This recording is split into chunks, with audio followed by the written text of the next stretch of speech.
She's on your mugs, she's on your tote bags, she's even on the back of your jean jacket.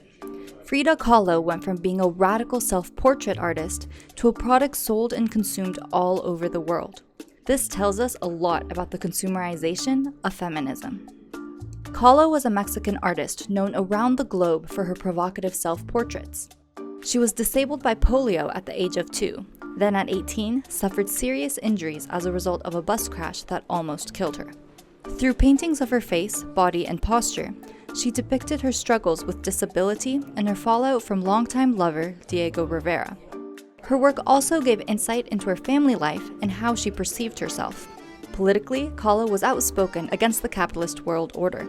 She hung out with people like Trotsky and constantly challenged Western standards of what it meant to look and feel like a woman.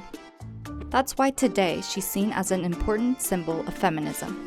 Feminism has become a very messy term, and like many concepts, it means different things to different people, but its history can be broken down into 3 main waves.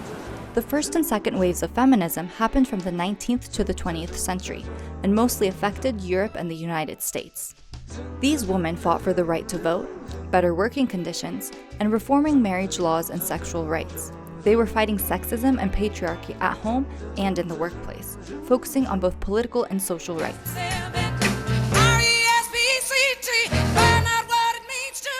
But not every woman felt represented. Part of the problem with Western feminists, I find, is that they take after their brothers and their fathers. The third wave of feminism during the 1990s and 2000s came about partially as a response to the perceived failures of the first and second waves.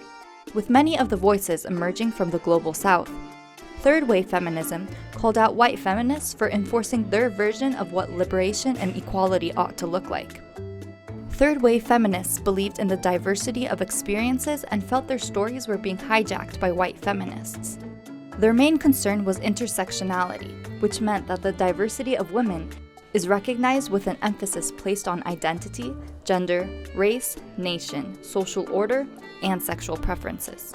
This is where the impact of Frida Kahlo is most important.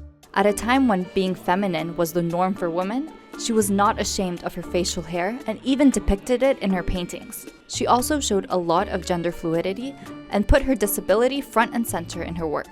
She would alternate between masculine and feminine attire in her self-portraits.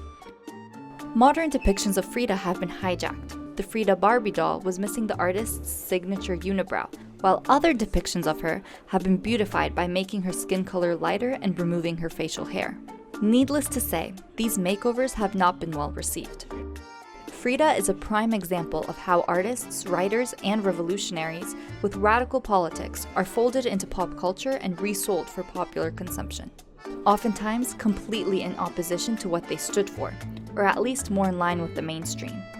This repurposing of Frida's story speaks volumes to the ways in which social justice movements are recycled into the capitalist consumer society. Look at the way companies like Nike and Adidas were able to brand their own versions of social justice, turning them into an inseparable part of their identity. The ball should bounce the same for everyone. Continue to try to enlighten while we inspire. This, despite the fact that both companies continue to outsource their production to the global south, in some of the worst conditions imaginable. These companies fired some of their employees in Indonesia and Hong Kong after the workers demanded fair pay.